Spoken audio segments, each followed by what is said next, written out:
Voilà, donc on débute maintenant sur la planète Mars.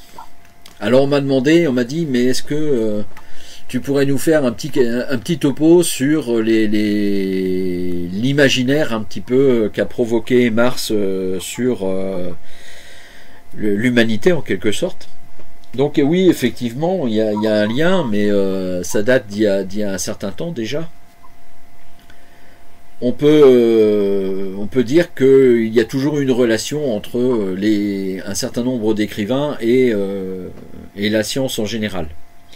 Alors en particulier concernant l'astronomie, on a un lien avec par exemple Edgar Poe dans son ouvrage qui pour lui est un poème qui s'appelle Eureka, et bien qui a été traduit par Charles Baudelaire. Et bien dessus on va trouver des tas de références à les planètes, le trou noir, enfin bon, il y a beaucoup de choses qui est liées à l'astronomie. Donc il suivait de près les avancées de l'astronomie. Ensuite, on a un autre auteur qui était aussi assez marqué par les découvertes astronomiques, enfin les découvertes scientifiques en général, mais l'astronomie en particulier. Lui, c'était un spécialiste de l'horreur et il s'appelait H.P. Lovecraft. Et H.P. Lovecraft, il a imaginé, par exemple, qu'une divinité sombre et qui était reliée au chaos originel vivait dans un puits sans fond où nulle personne ne pouvait ressortir, ni la lumière, ni quoi que ce soit d'autre. Donc ça ressemblait beaucoup au trou noir. Et il a également imaginé une autre chose, c'est qu'il y avait des êtres qui habitaient Pluton et qui envoyaient des émissaires sur la Terre pour influencer les hommes pour qu'ils découvrent Pluton. Bon. Donc vous voyez, on a toujours eu un lien et ça correspondait à l'époque où on avait effectivement découvert la planète Pluton. Donc il expliquait comme ça pourquoi on avait découvert la planète Pluton alors qu'on ne l'avait pas vue auparavant. Concernant Mars, alors Mars c'est un peu particulier parce que Mars a toujours enflammé l'imagination humaine. Et on peut dire aussi que ça a influencé beaucoup la littérature dans le domaine. Et notamment plusieurs auteurs. Je peux vous citer par exemple les écrits d'Edgar Rice Burroughs, Le cycle de Mars, qui est souvent en deux tomes. Les écrits d'Attenborough aussi, qui s'appelait Planète Rouge. Ray Bradbury, qui a écrit une nouvelle qui s'appelle Côté Mars, Côté Terre, Celui qui attend, donc qui parlait de la vie sur Mars vers la fin de leur existence. Et puis un autre auteur qui est très très connu, hein, évidemment, dont l'ouvrage a été transféré sur grand écran et même à la radio, qui s'appelle j'ai des retours, c'est assez bizarre, qui s'appelait La guerre des mondes, hein, d'H.G. Wells.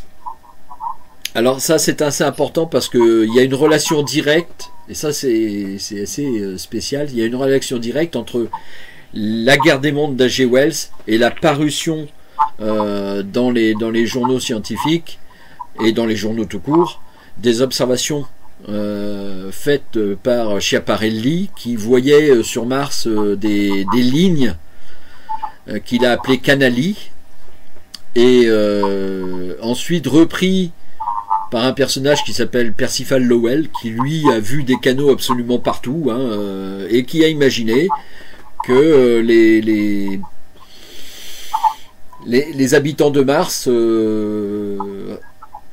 étaient capables de prendre l'eau qui coulait des pôles, les diriger vers l'équateur, faire pousser la végétation, donc, et puis cette végétation était coupée récolter. Et les Martiens, quand le froid commençait à devenir plus important, se planquaient dans des villes souterraines. Et ce qu'on voyait, c'était les canaux qui servaient à l'irrigation des cultures qui se passaient à l'équateur. Bon, alors évidemment, ça a enflammé beaucoup l'imagination, et c'est de là qu'on doit la guerre des mondes et les écrits d'Edgar Rice Burroughs. Bon, c'est pas nouveau non plus, cette idée d'habiter sur Mars, parce que ça date d'il y a très longtemps. Les premières à y mettre l'hypothèse d'autres vies sur d'autres systèmes, eh bien on peut dire que il date depuis un certain temps, hein, notamment les écrits qu'a fait Giordano Bruno sur la vie dans l'univers, la vie sur les autres planètes, que les étoiles qu'on voyait étaient entourées de planètes, et que Dieu, dans sa grande sagesse, avait mis de la vie partout sur ces planètes. Bon, ça lui a valu d'être brûlé vif, mais il n'empêche que ça a fait un peu son chemin petit à petit, hein, dans l'imaginaire. Plus tard, on a eu une vision des planètes plus scientifique, hein, avec Galilée, Newton et d'autres qui se sont vus là les faits, uniquement les faits. Donc cet aspect imaginaire a un peu diminué, et il est réapparu à la fin, au milieu du 19e, avec l'idée de la pluralité des mondes habités, qui a été beaucoup vulgarisée par Camille Flammarion, qui imaginait la chose suivante. Donc d'abord, les étoiles étaient entourées de planètes, hein, que ce soit les nôtres ou ailleurs, c'était entouré de planètes, et qu'au fur et à mesure de la création du système, en fait, les planètes qui étaient extérieures, elles refroidissaient plus vite, donc on avait plus de chances d'avoir des civilisations qui se créaient sur des planètes qui étaient formées plus tôt, qui avaient refroidi plus tôt que celles qui étaient proches du Soleil. Et c'est pour ça qu'on est arrivé à une situation où on a décrit Mars comme étant une planète où des civilisations avaient pu être présents, qu'elles s'étaient très avancées par rapport à nous, que l'humain était plutôt lui un jeune adulte quelque part, hein. La Terre était en pleine effervescence de création. Puis Vénus, sur Vénus, c'était pour eux, c'était encore trop chaud. Vénus, on n'avait pas encore le voile atmosphérique, c'était pas encore condensé suffisamment, donc il était encore opaque, et il devait y avoir à la surface que de la vie primitive, genre dinosaures, vous voyez un petit peu l'idée. Et sur Mercure, il faisait trop chaud, elle n'avait pas encore refroidi. Et on devait être plutôt lié à des mousses et des lichens.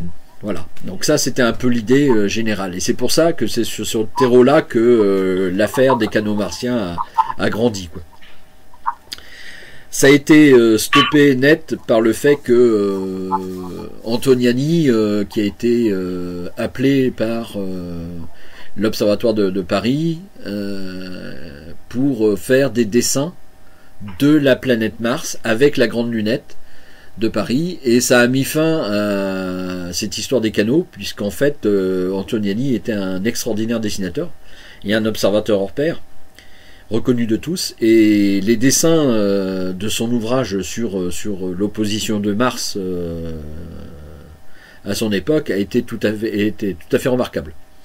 Et les canaux, il n'y en avait pas. Donc ça a mis fin à l'idée des canaux. Mais il n'empêche que le fait d'y voir toujours des êtres supérieurs à nous est resté, hein, et ça engendre toujours des idées de films sur la vie et les envahisseurs martiens. Voilà. Donc revenons à la planète Mars, proprement dit. Donc l'image que vous avez là, les images que vous avez là, c'est les images qui ont été faites par Jean-Luc Dauvergne notamment, et par l'Écureuil, et puis une autre personne, je ne sais plus son nom, au pic du Midi il y a peu de temps, avec le télescope d'1 mètre. C'est certainement les images les plus, spectaculaires qui aient été faites par des amateurs. Et bon, on connaît la qualité de travail de Jean-Luc Dauvergne, et on voit bien que ça patte sur ces images. Alors vous avez deux images différentes au-dessus, et sur le bas, un développé en fait de l'image, une présentation différente de toute la surface de Mars. Alors pendant longtemps, on a essayé de comprendre comment Mars pouvait se déplacer, comment cette planète pouvait, comment expliquer ses déplacements dans le ciel, et on a été imaginer des choses assez curieuses, comme cette présentation-ci. Donc, comme Mars se déplaçait bizarrement dans le ciel, on le verra sur les images suivantes, on a imaginé des espèces d'épicycles. Donc, vous voyez, vous avez un centre ici, qui est lié à un autre qui est là, qui est lié encore à un autre qui est ici. Le Soleil tourne autour de la Terre, mais la Terre n'est plus au centre, elle est décalée. Et le centre commun tourne autour d'un autre centre qui est autour de la Terre, enfin c'est totalement aberrant, et Mars se déplace aussi sur une orbite circulaire qui se déplace elle-même sur une orbite circulaire. Bon. Donc à un moment donné, c'est apparu un peu à tout le monde comme étant extrêmement compliqué pour essayer d'expliquer le mouvement de Mars dans le ciel. Alors voilà ce que ça donne. Donc si vous prenez vous avez là une image de l'orbite terrestre et de l'orbite de Mars, mais si cette orbite n'est plus circulaire mais est légèrement elliptique, vous avez ici, vous voyez la position de la Terre, 1, 2, 3, 4, 5, 6, 7, et vous avez la position ici de Mars, 1, 2, 3, 4, 5, 6, 7. Et donc on a un mouvement qui est direct. À un moment donné, quand la Terre est exactement dans la ligne du Soleil, Terre, Mars, eh bien, on a ce qu'on appelle un mouvement, ici la fin d'un mouvement de stagnation, pour le 4, on voit bien ici. Mars semble s'arrêter, et elle part en mouvement rétrograde une fois que on a dépassé ce stade et que la Terre s'éloigne petit à petit de Mars. Donc ça donne ça dans le ciel. Et c'est ces mouvements qui ont été mal compris pendant longtemps, puisqu'on pensait que c'était des systèmes circulaires, on avait des orbites circulaires et non elliptiques. Et comme évidemment on s'obstinait sur le fait que la Terre était au centre, on ne pouvait pas expliquer ce genre de mouvement. Ça a été expliqué... Bernard, excuse-moi, oui, moi je suis toujours sur la première image. Ah. Oui, moi également. Ah, voilà un problème qui est difficile là, attends. Ah là là. Bon, je vais devoir couper.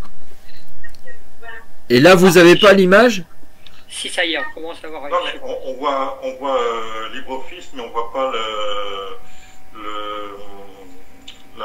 PowerPoint défilé, quoi, en fait. Ah. Voilà qui est curieux. Par contre, ce que tu peux faire, c'est dans le partage. Oui. Tu peux, donc, je sais pas, tu as peut-être choisi de partager l'écran entier, mais tu peux aussi choisir de partager justement, si tu as démarré la... Non, j'étais sur Planète Mars, LibreOffice Impress. Il faut choisir en fait soit tu présentes ton bureau entier, et donc là si tu vois si sur ton bureau s'affiche la présentation qui défile, on la verra. Soit tu choisis dans toutes les fenêtres qui sont ouvertes, la fenêtre non pas de LibreOffice, là c'est ce qu'on a à l'écran, oui, mais la fenêtre de la présentation qui défile. Oui, mais quand je mets la présentation qui va défiler, j'ai plus accès à Jitsi, moi j'ai plus que l'écran principal. Ouais, mais c'était mon cas aussi. Donc du coup, tu fais ta grande présentation, puis nous on intervient s'il le faut, quoi. Mais Ok, bah attends, je vais essayer. Hein. Ou alors, ce qu'on peut faire, après ce que je fais, moi, des fois, c'est que je branche mon ordinateur sur la télé et j'ai deux écrans. J'ai l'écran de la télé et j'ai l'écran de l'ordinateur. Et puis, sur un des deux écrans, j'ai ici. Et là, est-ce que ça marche? Ouais, ça marche, là. Vous voyez défiler? Parfait. Oui, c'est bon. Bon, bah là, c'était l'écran entier, alors. Voilà. Bon, bah revenons. Désolé pour cette interruption. Hein. Voilà. Mais revenons à cette image. Donc, vite fait, je vous montre les autres. Hein. Donc, quand je vous parlais des ellipses qui avaient été dessinées parce qu'on retrouvait pas, on n'arrivait pas à comprendre l'image, enfin ce qu'on voyait de Mars dans le ciel. Voilà, c'était cette diapo-là dont je parlais.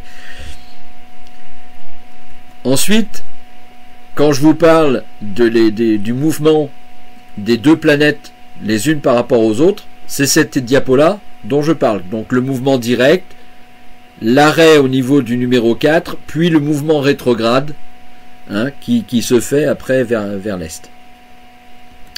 Pour en arriver à ça, ce dont je parlais, c'est-à-dire que voilà l'image qu'on avait, et si on s'obstinait à avoir toujours la Terre au centre et pas le Soleil, et qu'on s'obstinait aussi à avoir des orbites qui sont circulaires et non elliptiques, eh bien on ne pouvait pas expliquer ce mouvement.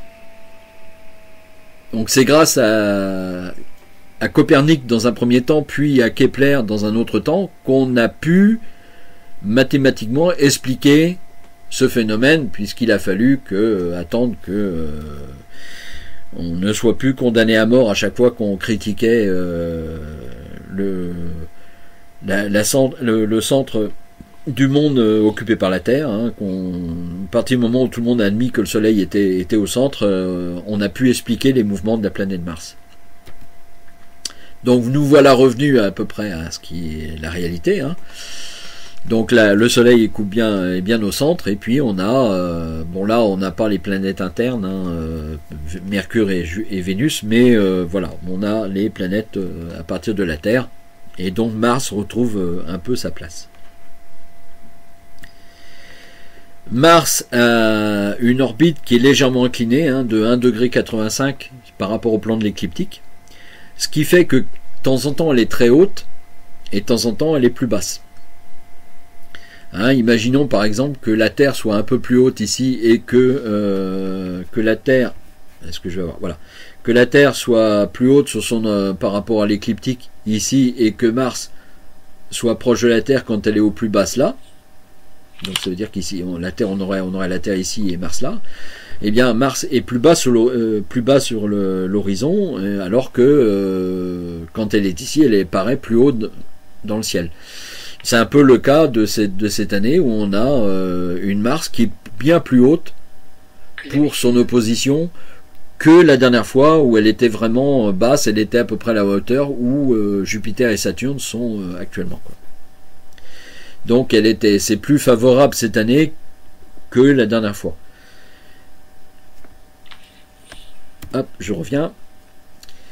Et elle a aussi des moments où c'est parfois aussi plus intéressant pour nous, notamment quand elle passe aux lignes des nœuds ici. C'est plus intéressant pour nous parce qu'elle est à peu près dans l'axe, enfin elle n'est ni haute ni basse, mais elle est pas trop basse, elle est à une hauteur convenable.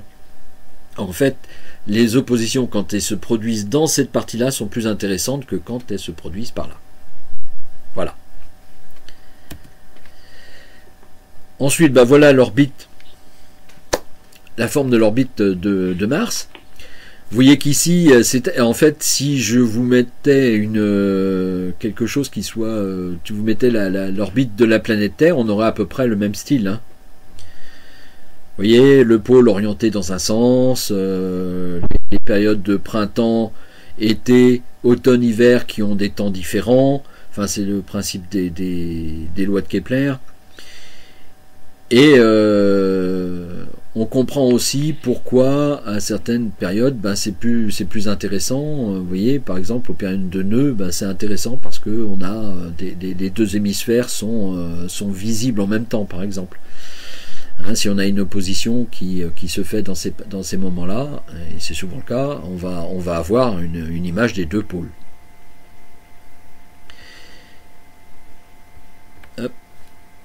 Voilà. Voilà ici. Hop là. Pardon.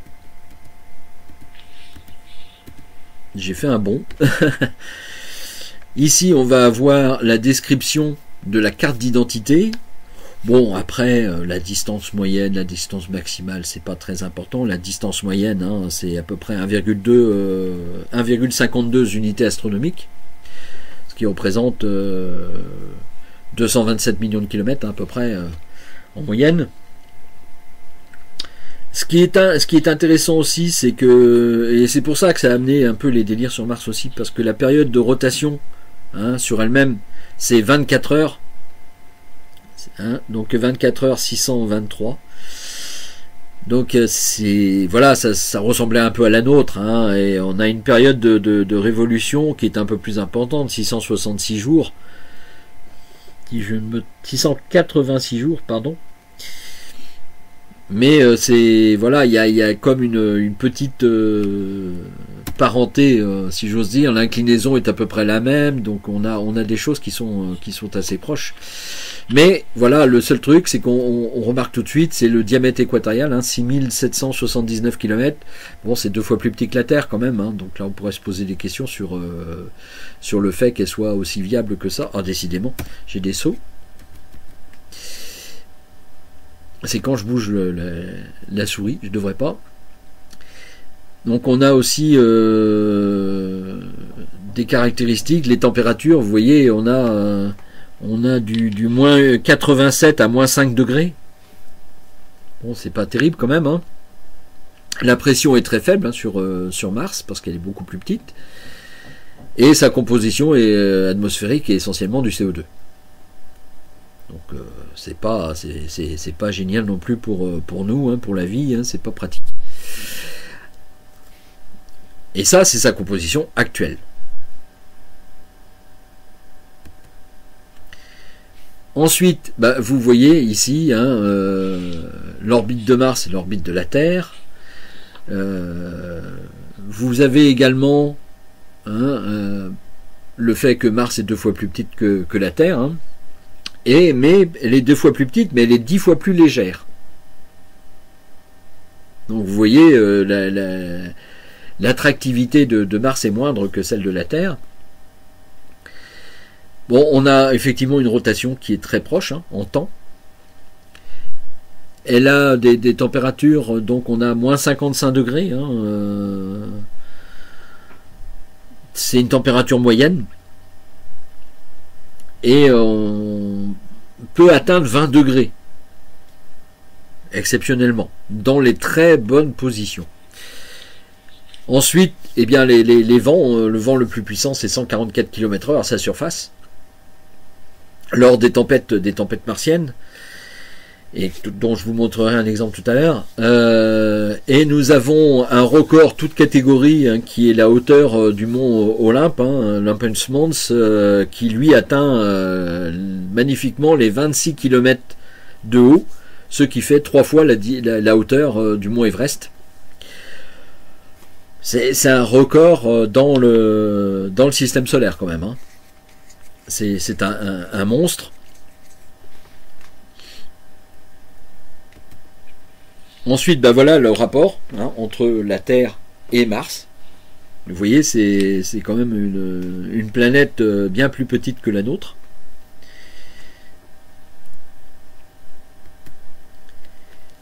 Alors, à l'intérieur, on m'a posé la question hier, vous voyez, il y a quand même une atmosphère, même si elle est très faible, hein, il y a quand même de l'atmosphère, hein, surtout à base de dioxyde de carbone, de nitrogène, d'argon et d'oxygène, un petit peu, bon, 0,08% d'oxygène, non, 0,13% d'oxygène, c'est pas terrible.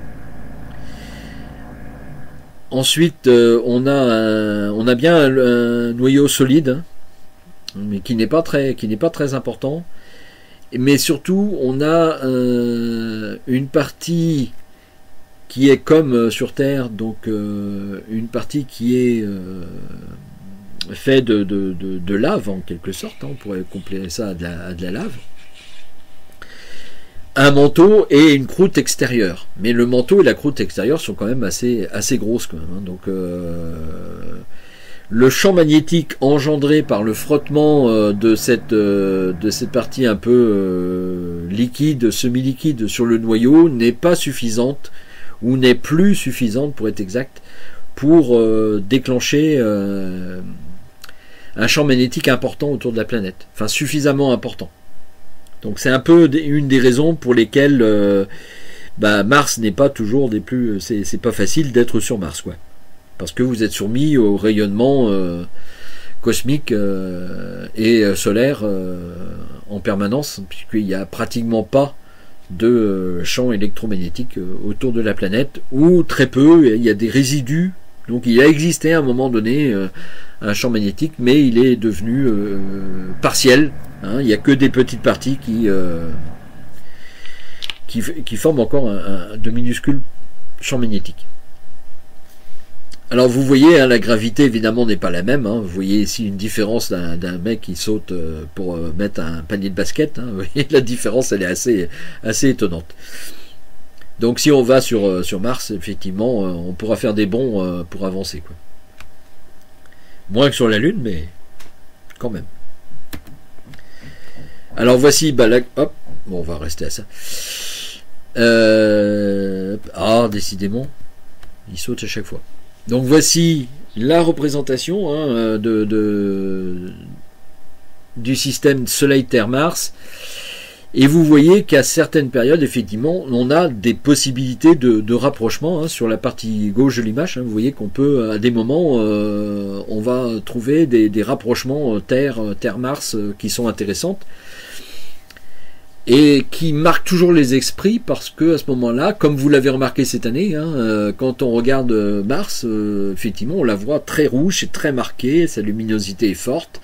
Et ça a toujours impressionné les hommes,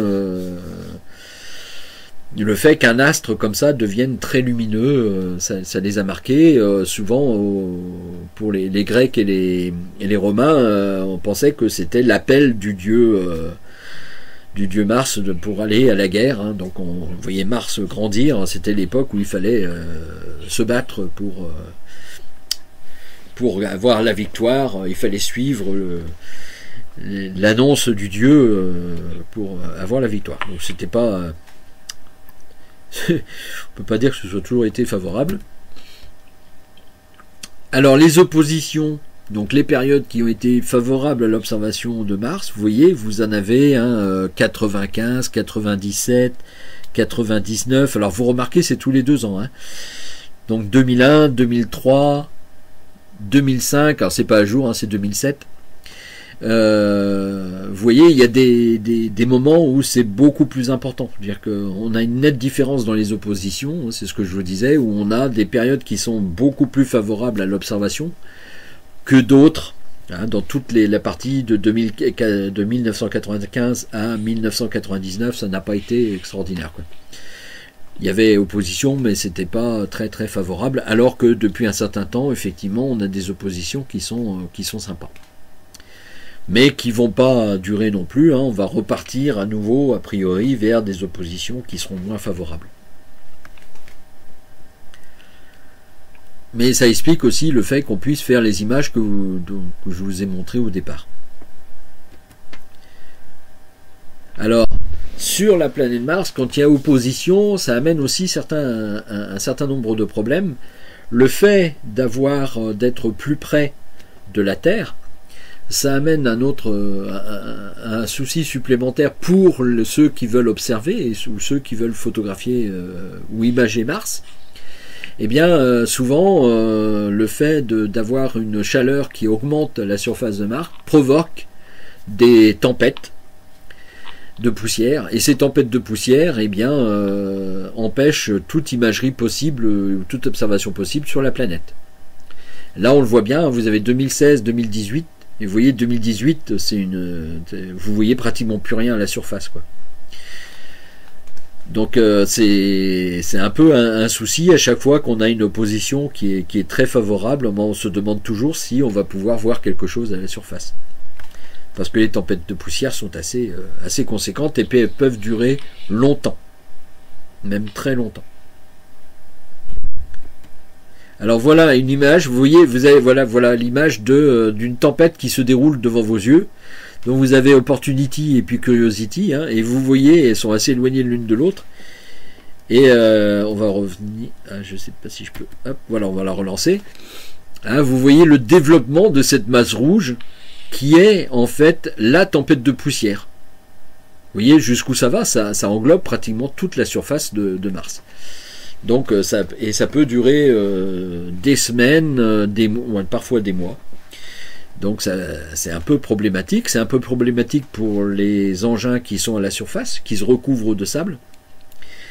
Et puis c'est problématique pour nous, pour rentrer en contact avec les sondes qui sont, ou les rovers qui sont à la surface. Et c'est problématique aussi pour, évidemment, observer ou photographier Mars. Alors, il y a sur cette image, elle est intéressante parce qu'il y a deux parties vraiment caractéristiques de Mars. Vous avez en plein milieu de l'image la vallée Marineris, qui est un gigantesque canyon, hein, qui est bien plus grand que tous les canyons qu'il puisse y avoir sur Terre. Elle occupe pratiquement les 2/3 de sa longueur, c'est les 2/3 du diamètre. Hein. Donc c'est quand même assez phénoménal. Et vous avez complètement à gauche 3 points qui sont des trois volcans.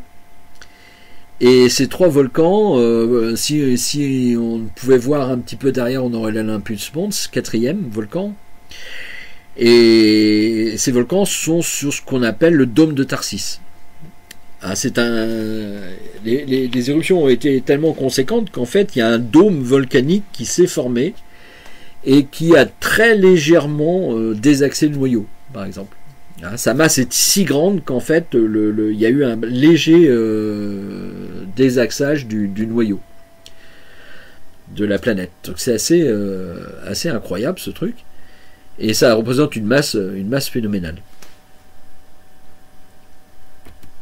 Alors voici une petite vidéo qui vous montre la surface de Mars, hein, où là vous voyez tourner un petit peu les volcans. Les volcans sont pas très marqués sur cette image, mais vous voyez les petits carrés blancs, hein, qui représentent des prises de vue.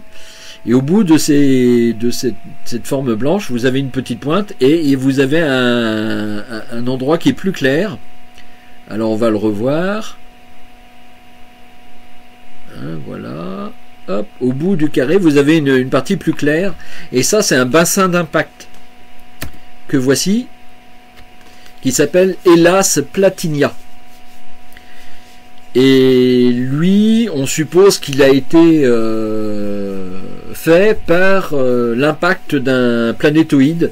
Donc en fait, il n'y a pas que la Terre qui a eu droit à un planétoïde pour former la Lune.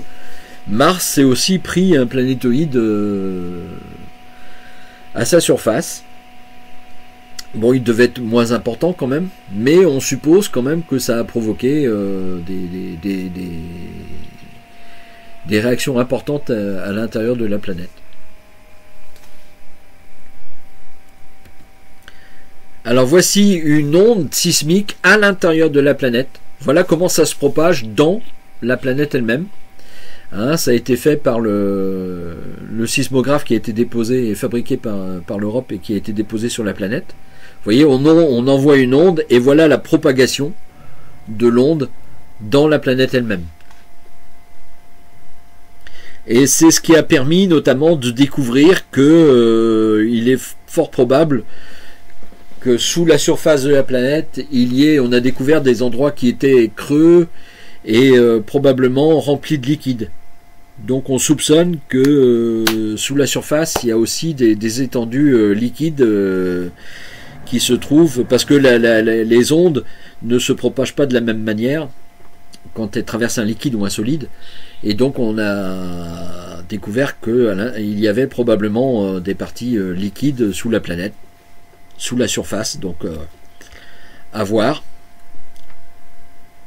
Mais c'est assez intéressant. Mais pour pouvoir confirmer tout ça, il faudra avoir en fait plusieurs sismographes déposés dessus pour avoir une vue tridimensionnelle qui soit intéressante, quoi. Alors, les pôles, pôle nord, pôle sud, hein, pôle nord à gauche, pôle sud à droite, si je ne me trompe pas. Et voici l'animation, vous allez voir les variations de la grandeur du pôle en fonction de l'éloignement de la planète par rapport au Soleil. Hop, c'est parti. Voilà. Hein, vous voyez la diminution et l'augmentation de l'importance du pôle en fonction des saisons martiennes.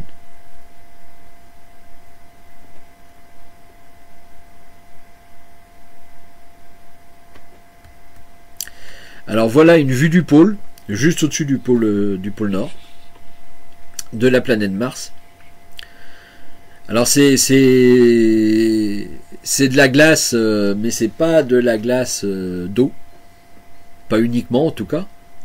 Hein, il y a de la neige carbonique aussi avec, mais il y a probablement une quantité à l'intérieur d'eau également. On a trouvé aussi aux alentours probablement des étendues souterraines d'eau. Est-ce que c'est de l'eau vraiment liquide ou est-ce que c'est de l'eau saumâtre? On n'en sait rien. Mais a priori, il y a plusieurs endroits qui pourraient avoir, où il pourrait y avoir de l'eau qui soit stockée dans les profondeurs.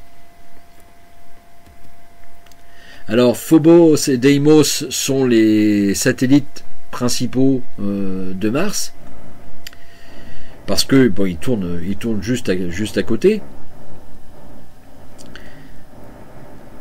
Une petite vidéo pour vous montrer le passage de Phobos autour de la planète. Hop, je le laisse repasser une deuxième fois. Alors le voilà, Phobos, au-dessus de Mars.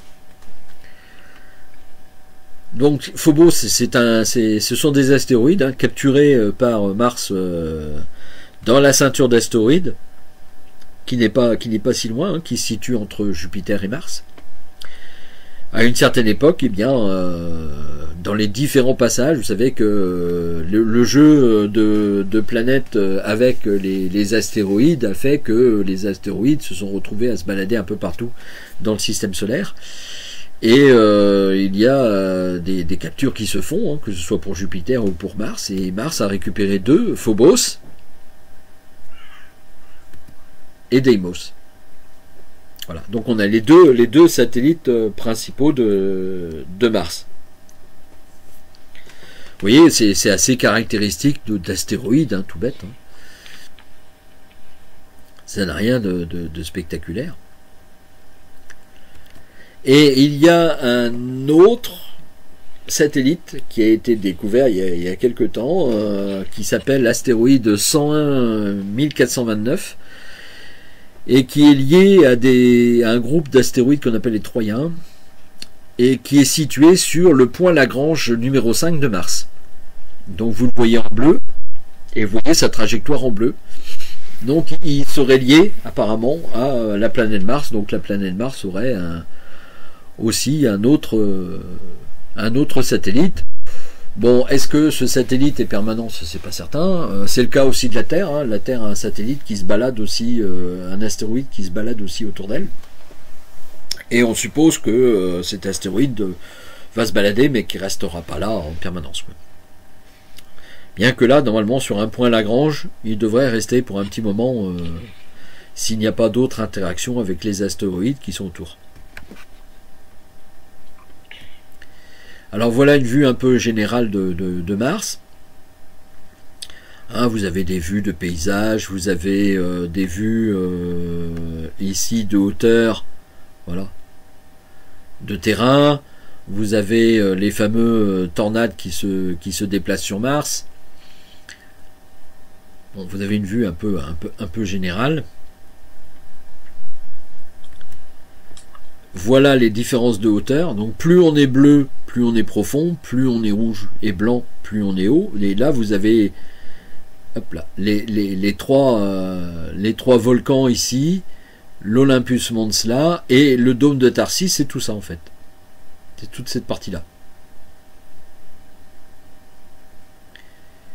Et vous voyez des différences avec les bassins autour. Donc on suppose que les bassins, les parties qui étaient en bleu, étaient remplies autrefois possiblement d'eau. Alors voilà un autre exemple, hein, mais par contre là avec une définition qui est quand même plus sympa. Et vous voyez des différences de hauteur assez conséquentes. Hein, on voit ça de face, mais les différences sont assez impressionnantes quand même. Hein.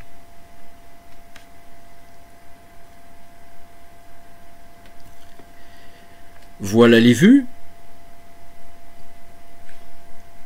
Donc à partir des rovers qu'on peut avoir. Hein, vous voyez une surface qui est balayée par des vents. Hein. Les tempêtes sont assez récurrentes aux périodes de plus proches, quand elle est plus près du soleil. Et ça rogne petit à petit la surface. Hein. On voit aussi des plaques, hein, c'est assez curieux, mais on voit des systèmes en plaques qui sont devant. Mais la surface est assez uniforme, hein, dans l'ensemble. On a quelque chose assez typique de Mars. Vous voyez des ensembles de cailloux, de la poussière. Il y en a beaucoup. Alors bien sûr, il y a bien d'autres choses. Hein. Il y a des dunes qui peuvent être mouvantes aussi, hein, comme sur Terre, à cause des vents qui peuvent agir sur leur surface. On a différentes formes de bassins. Il y a beaucoup de choses sur la planète. Géologiquement parlant, elle est vraiment intéressante. L'Olympus Mons, le voilà. En 3D, ça vous donne un peu, vous voyez, c'est un véritable dôme. Hein, c'est une pente régulière qui monte à plusieurs dizaines de kilomètres de haut. C'est assez impressionnant quand même comme volcan.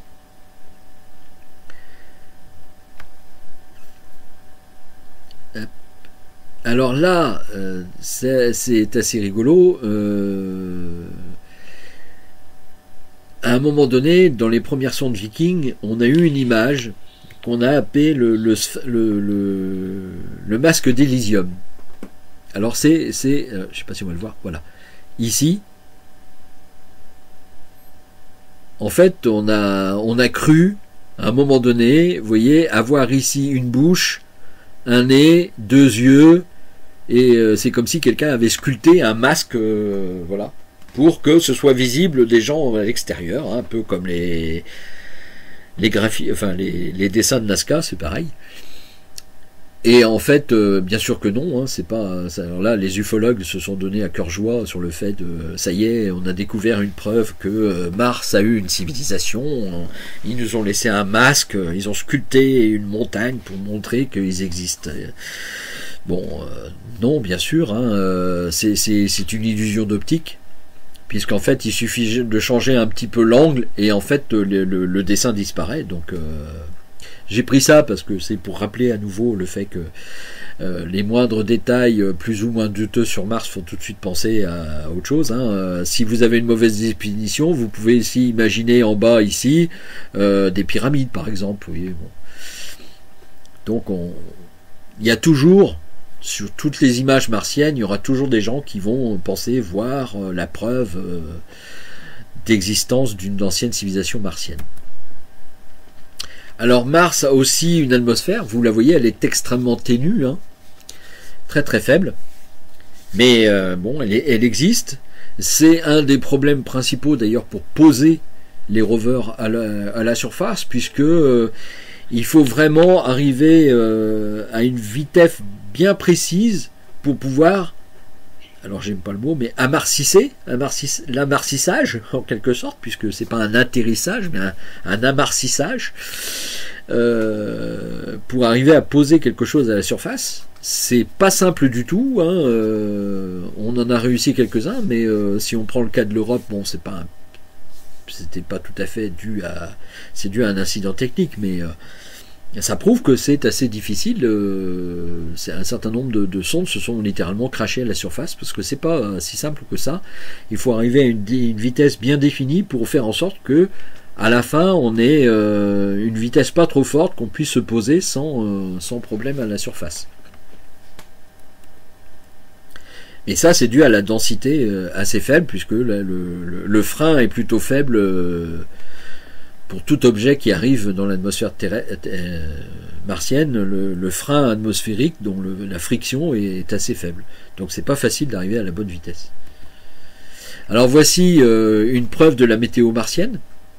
Donc vous avez là les mouvements sur la surface des nuages qui se trouvent sur Mars. Bon, ce sont plutôt des nuages assez fins, hein. C'est pas quelque chose, on va pas trouver de cumulus sur Mars, hein. On va plutôt trouver des versions Cirrus, mais c'est bien de la glace d'eau par contre, hein, qui est à la surface et qui est probablement engendrée par le fait que la planète se rapprochant du Soleil, et bien la glace qu'on a vue tout à l'heure, les différences de grandeur des pôles, et bien ces différences sont assez importantes pour évaporer une certaine quantité d'eau dans l'atmosphère, et cette eau apparaît sous forme de nuages qu'on voit là, et qui s'attardent évidemment sur les reliefs, hein, qui sont l'Olympus Mons et le dôme de Tharsis, et qui souvent engendrent d'ailleurs des petits matins avec de la gelée blanche sur la surface de Mars. Voici un exemple, vous voyez, là on a le déplacement de Cirrus, hein, dans l'atmosphère martienne.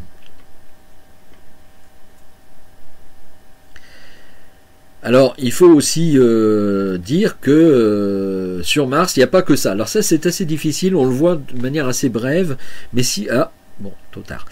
Si vous regardez presque au centre, alors je vais essayer de montrer. Ah zut, à chaque fois que je bouge.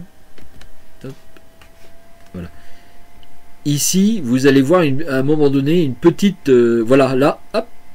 Vous avez une ligne plus blanche qui apparaît, qui va apparaître là, voilà.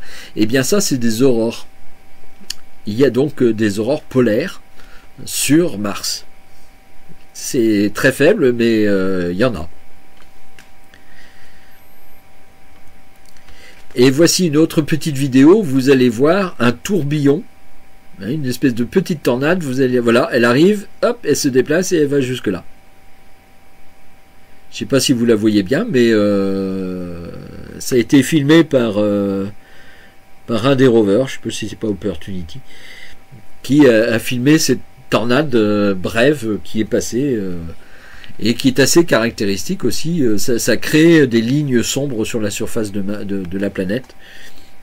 C'est assez étonnant. Il y a des endroits comme ça où il y a des images où vous avez tout est plutôt un rouge et vous avez une multitude de petites lignes noires. Et bien c'est créé par ce genre de petites tornades. Alors Mars n'a pas toujours été ce qu'elle est, hein. Voici une image représentative de la NASA de ce qu'a dû être Mars à une certaine époque. Donc vous voyez Mars actuellement et ce qu'elle a été il y a plusieurs milliards d'années. Bon, on suppose à juste titre, hein, apparemment, qu'elle était recouverte d'eau aussi, qu'il y avait des continents. Alors, les continents proprement dits ont été retrouvés il y a peu de temps, ça doit faire 3 ou 4 mois, qu'une étude a été faite sur, alors je ne me demandez pas comment, hein, ce sont des géologues, donc je leur fais confiance, et ils ont démontré que sous la surface de Mars, ils avaient trouvé notamment un continent de granit, donc une partie granitée parce ils trouvaient ça bizarre qu'il n'y avait pas de continent en granit à la surface de Mars. Hein. Ils trouvaient ça quand même curieux, et ils en ont trouvé effectivement en dessous. Le sol actuel a recouvert ces continents, et ils supposent que s'il y a eu un ou plusieurs continents, il y a dû avoir à un moment donné une tectonique des plaques qui s'est mise en œuvre, mais qui n'a pas duré dans le temps.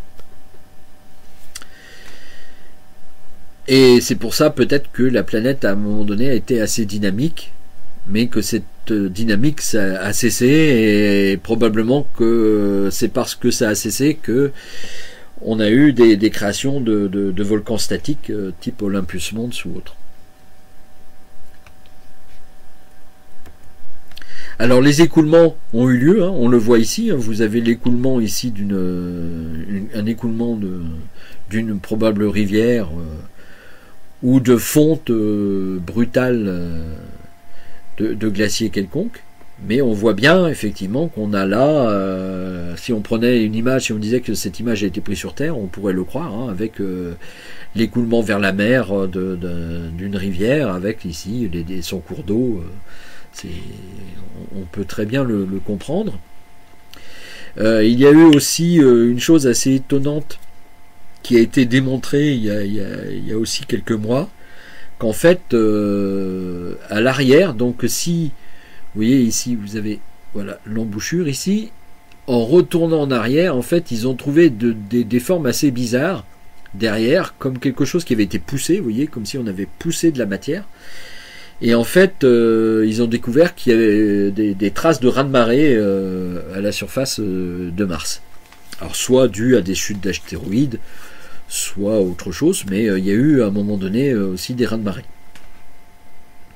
Alors voilà un exemple d'écoulement. Hein. Vous avez ici, vous voyez les teintes blanchâtres ici, et vous avez des écoulements qui se passent, qui sont plus sombres, qui apparaissent plus sombres.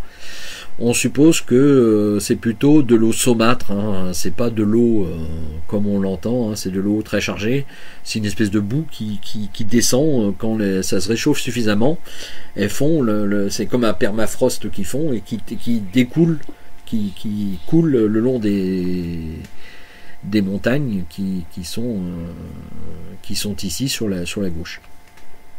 Et pour vous montrer ça, vous voyez, vous avez encore ici des preuves d'écoulement. Hein, on voit bien ici les écoulements qui se produisent quand ça se réchauffe suffisamment. Et pour le mettre en évidence, et pour quasiment finir avec cette petite présentation, voici un écoulement, voilà, quasi en direct. Hein. Donc vous avez plusieurs images, plusieurs passages de sonde, et vous voyez l'écoulement se produire. Voilà.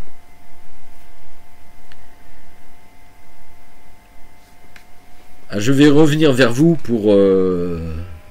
je vais arrêter le partage. Hop. Voilà. Et je reviens vers vous pour les questions. Hop. Voilà. Vous êtes toujours là? Oui, merci, merci. Voilà une petite présentation. Donc les images que j'ai trouvées, c'est des images en partie qui viennent de la NASA, et d'autres qui sont prises à gauche à droite. D'ailleurs, je remercie les auteurs. Hein, je remercie aussi, et je m'excuse de les avoir empruntés pour un certain nombre d'entre eux, mais enfin bon, le but étant de partager pour une vulgarisation auprès d'amateurs d'astronomie. Je pense qu'ils me pardonneront cette utilisation de leurs images.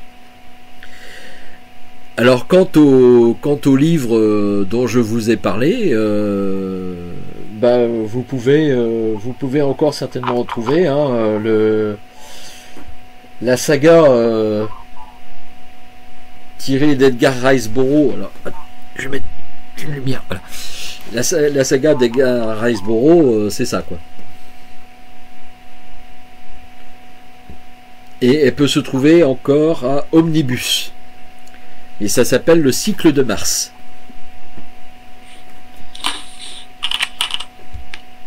Quant aux autres, Je ne sais pas si je peux. Ah, voilà.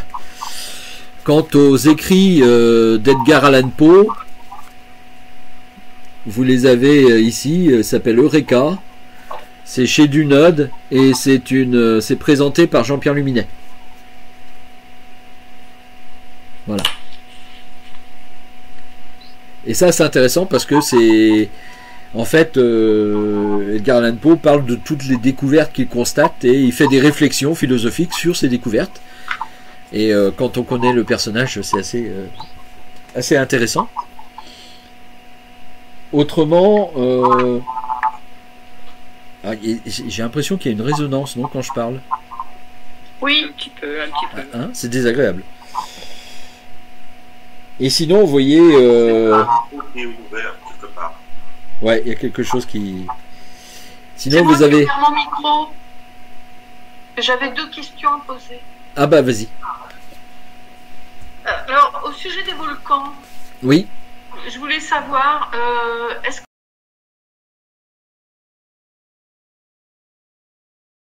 Allez, hop, voilà, ça repart. Alors, donc pour répondre à Brigitte, sur Terre, on a également la même chose. On a évidemment une version différente qui est le fait d'avoir une tectonique des plaques. La tectonique des plaques amène avec elle les volcans, inévitablement, puisque les frottements vont à la fois provoquer des tremblements de terre et à la fois aussi provoquer des éruptions. Et on a une autre particularité qui s'appelle les points chauds, et c'est le cas d'Hawaï, par exemple.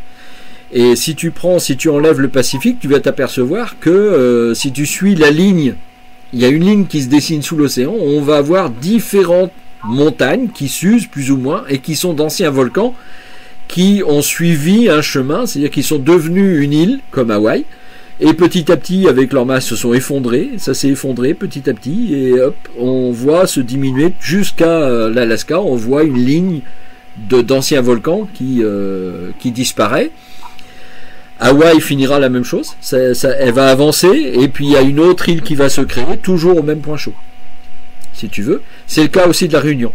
La Réunion est née d'un point chaud également. Hein.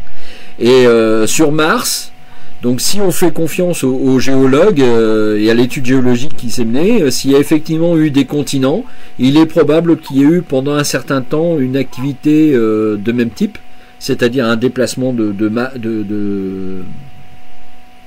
tectonique des plaques, et ensuite les points chauds, ou les points chauds en même temps, mais a priori quand la tectonique des plaques s'est arrêtée, on a eu des points chauds qui sont devenus prédominants avec la création de l'Olympus Mons et des 3 autres volcans, et le dôme de Tarsis qui est devenu colossal, quoi. Mais la prédomination à l'heure actuelle sur Mars, c'est les points chauds. Enfin, autant qu'on le sache que pour l'instant on voit plus d'activité volcanique. Hein. Mais effectivement c'est le même système et c'est la même chose que sur Terre. Ce qui a eu lieu aussi sur la Lune. Hein. Mais la composition des roches en elle-même... Non, elle est légèrement, ouais, enfin elle est proche en étant différente. Hein. Elle n'est pas exactement la même composition que les roches terrestres, à cause du fait justement que elle est 2 fois plus petite. Donc la pression sur les roches ne sont pas les mêmes, donc on va pas avoir exactement la même chose. C'est légèrement différent et c'est une planète qui a beaucoup de fer, hein, d'où sa couleur ocre ou orangé, c'est d'oxyde de fer. Hein, il y en a plein sur la planète. Donc Claude, quelle était ta question? Oui. Je reviens à la question.